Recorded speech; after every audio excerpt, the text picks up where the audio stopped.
Assalamualaikum. Very warm welcome to this Women Directors Convention. Yang berhormat Menteri, Timbalan Menteri, Tan Sri, Datuk-Datuk, Datin-Datin, members of the media, gentlemen, the few of you who are here today, and last but not least, the young graduates that we have today. Welcome. You know who I mean. I've been called the Guru Besar because you're all my students. Thank you for being here. This panel session, we're going to touch on, the topic is envisioning 2020 boards. It's not going to be women-centric, yeah? So it's not going to be women-centric, it's just going to be 2020 boards, envisioning 2020 boards. And what are the issues that will be faced by particularly chairmen of companies? Today we have 3 of them on stage. This panel session, let me just quickly run through why we chose this topic and what is it of interest to you ladies out there. The pace of change today is fast, very fast. Agility and speed for business is critical. A radically different future is as close as just 5 short years from today. And coupled with a rapidly changing global environment, the increased expectations of boards will make the role of director even more challenging over the next decade. It is necessary for those in the boardroom to understand and adapt to these challenges now. You can't wait until 5 years from now to adapt. So effective board leadership is key in this period of uncertainty. You'll be looking at boardroom dynamics, you're looking at board composition, and let's be real about this. The journey is not going to be simple and easy. It will not be smooth. There will be a lot of disruptive market forces facing us as we go along. On the economic side, geopolitics, competition, innovation, and last but not least, environment. So the challenges at the board today are real and heavy. So you ladies out there, before you decide a board position, you have to think hard whether you can accept and be ready for these challenges. So today, we have 3 distinguished panel members, which I will introduce to you shortly. The modus operandi is that I will ask each panel member to just say about 5-10 minutes to share your thoughts about what are your challenges that you think are being faced by board members today and what you think are the gaps that they need to address going forward to 2020. Let me start off by introducing the first eminent panel member. I'd like to introduce Tan Sri Johan Jaafar, the chairman of Media Prima Berhad. He's also chairman of the Consultation and Corruption Prevention Panel, an independent panel under the Malaysian Anti-Corruption Commission, a board member of PTN, Laureate Malaysia Advisory and Majlis Penasihat Pendidikan Kebangsaan. In addition, he also sits in the Mercy Board of Trustees, a member of the National Unity Consultative Council and National Information Technology Council. He's also chairman of the Sekolah Sri Nobel, a private school. In addition, he's also an adjunct professor at Lim Kok Wing University, and he's a resident writer at University Technology Malaysia. Previously, Tan Sri Johan was the chairman of board of Dewan Bahasa and Pustaka, group editor-in-chief, chief editor in Utusan, sat in the board of various organizations such as Malaysian Council Business Council, Multimedia Super Corridor, Aswara, and Sindora Berhad. He is currently a columnist for the New Straits Times and Berita Harian. Please welcome him. Next on his left is the only lady member on the panel, a tough lady, if I may say so, Datuk Wira Jalilah Baber. She is currently the non-executive chairman of PKT Logistics Group Sdn Berhad and chairman of Cruisestone International. She also served as a board director of RHB Capital and a board member of Malaysian Petroleum Resource Corporation. She is known for crafting the strategic vision to achieve organizational goals in promoting Malaysia as the premier investment destination. A former DG and CEO of MIDA, she was appointed to that role in June 2008 after holding various prominent roles in government. One of the top economists in the country, she has vast experience and expertise in investment promotion, international investment, economics, finance, government procedures, and regulations governing issues such as tariff, customs, and so on. She has served 30 years in Malaysian Investment Development Authority, MIDA. Please welcome Dr. Jalilah. And last, we have the handsome gentleman at the end, my good friend, Dato' Dr. Syed, is the chairman of CIMB Islamic, CIMB Middle East BSc, and CIMB Principal Islamic Asset Management. He's also the director of CIMB Group, Sdn Bhd, and CIMB Bank. He started his career as a senior project officer in Intan and moved up the ranks, and he retired. He spent some time in the Treasury as well, and he retired as the Secretary General in the Ministry of Human Resource. He's a director of Bursa, Euro Holdings, Solutions Engineering, Holdings Berhad, Takaful, and Malakoff. And Dato' Syed Dr. Syed graduated with the Bachelor's of Arts from University of Malaya. He obtained a Master's in Business Administration from the University of Massachusetts and obtained a PhD from Virginia Polytechnic University. He obtained a Bachelor of Jurisprudence degree from University of Malaya and obtained a certificate in legal practice in 2008. So he's both a businessman and a lawyer at that. So today he's very much involved in training, very much involved in the Minda programs that we have today, and we are glad to have him here. So please give him a warm welcome. So let me go back to my chair and we'll start with the proceedings.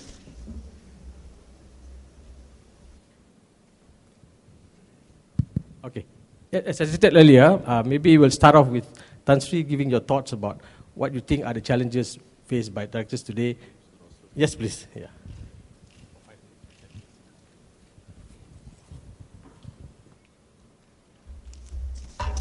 Bismillahirrahmanirrahim. Assalamualaikum warahmatullahi wabarakatuh. Salam sejahtera. Saudara pengurusi, Datuk Pengurusi yang berhormat, ladies and gentlemen, you can see I'm understandably nervous. I've never been in a room with so many distinguished ladies before, so please bear with me. Trying to get my breath, it is not an easy thing to do. But let me make a confession. One of the subjects that I took, and one of the most favorite subjects that I studied at the university, was actually on feminism. So I'm extremely familiar with gender politics as put forth by Elaine Showalter, Toril Moy, and Gayatri Spivak. So basically, and I think I'm one of those few men who have what I call the Ruthven complex, basically one who talk about feminism and issues pertaining to women. I think not many people have been doing that for the last many years. And I must also make a confession that it is during my watch as the chairman of Media Prima, we appointed the first lady in the board of Media Prima. And let me say this, I'm very proud and really honored to have her in the board. Anne Abraham, where are you? Anne? Yeah. I think she has been very contributive. She's one of our, I think it's a pride of the board. And if she can get into the board of Media Prima, I believe that she is not going to be the first one to be in the board of Media Prima. And I believe that with a lady of her credential, I think there are many more boards who are willing to accept women or ladies in the board. The question that I'm asking is that we are ready. The companies are ready. Are the women ready? That is the question that I will pose to you. I'm not going to answer that question. Now, we have been preparing for this. I mean, the history of my company, Media Prima, has been around for the last 10 or 12 years. So we have never appointed anyone, any lady in the board of Media Prima. We are not actually looking, as Yang Berhormat has always pointed out, just because of she is a woman. It's not that. It is not just to fill quota. Basically, we believe that there are two different things that we have to look at. First, the most important thing is There are many experts in various fields. As you know, I'm the Media Prima Berhad is basically an integrated media company. We have TV station, we have radio station, we have New Straits Time Press under our umbrella, and of course we are the biggest operator of outdoor advertising. If you were to ask me what is the philosophy of my company, my answer is very simple. It is about beautiful. It's about beauty. You watch my television because of beauty. We are dream merchants extraordinaire. So basically the whole idea that we have is actually, I need people with the best ideas as far as innovation and creativity. And look at what we have done. 40%, which is above the national standard of our managers are actually women. 40%, that is way, way above the national standard. As pointed out by Yang Berhormat, it's about 37%. We believe in them. And what is the reason why people watch us, for instance? TV3 is such a hit among viewers, simply because they know what they are looking for. They like some of the programs. Aku Cinta 200% kind of thing.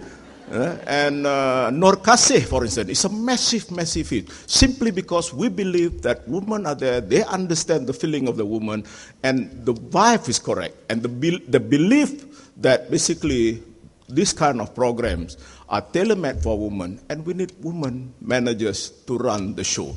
And my TV station, basically, they are run by women. The head of HR is a woman. Integrated sales is led by women. PrimeWorks, there are many women heading the various departments. So we are a believer in quality. We are a believer in substance. And we believe it is not something that we have to force onto. Basically, we believe that since Anne Abraham has started to be one of the board members, we believe that this is only the beginning. In fact, I attended this basically a discussion that we had. This is the high-powered breakfast among they call it the Chairman Power Breakfast, organized by the Ministry of Women, Family, Community Development some time back. And it was basically to refresh the commitment by the government that women must comprise 30% of top decision making, as stated by Yang Berhormat. The deadline is 2016. The way I look at it, it is a tall order. It is not impossible, but it is a tall order. Now, I have 1 or 2 minutes to basically this is an introduction to what I believe is the whole issue. I would like you all to read this incredible book by Sheryl Sandberg. You know her. This is the face of Facebook, basically. And the title of the book is Lean In, Woman, Work, and the Will to Lead. Now, this is interesting because coming from her, she's the Chief Operating Officer or the COO of one of the most talked about company in the world. And she's hardly 43 and the second most powerful person, male or female, in a RM $218 billion company. She's listed as Fortune magazine by Fortune magazine as one of the 50 most powerful women in business. And is she rethinking feminism or taking the movement to a different level? Some would say she is looking at this process of rebooting feminism. But she argues the fact that women, she said, I don't say this, please don't get angry with me. I'm just parroting what she says in the book. She says women are not aiming high enough. They are always underestimating their capabilities, compromising too much or sacrificing their career goals for partners and children. Her crusade, ladies and some gentlemen here, is well documented. It is not just a one-off PowerPoint discourse on women emancipation. Before I end, this is just a preamble. Before I end, I would like to remind you, ladies and gentlemen, the history of the Malay, in the literary history of the Malays. The first novel was published in 1925. The name of the novel is Hikayat Farida Hanum. It was written by no less by one of the most ferocious writer who believed in kaum muda or the Young Turks, or the New Turks, basically. And they came back to Malaysia, or rather to Malaya at that point of time, from Azhar, believing that they have to change the society. And one of the most important things that they did was actually to come out with a publication, they call it Al-Iman, and the whole idea is actually to propagate new values and new ideas in Islam. And one of the most powerful tools that was used by Syed Sheikh Ahmad Al-Hadi, the novelist, was actually to write a novel which happened to be the first novel in the history of the Malays, or rather the first modern novel in the history of the Malays. And the name of the novel is Hikayat Faridah Amnom. You will never see a woman back in 1925 being so emancipated as Faridah Amnom. I will stop at that. Thank you very much.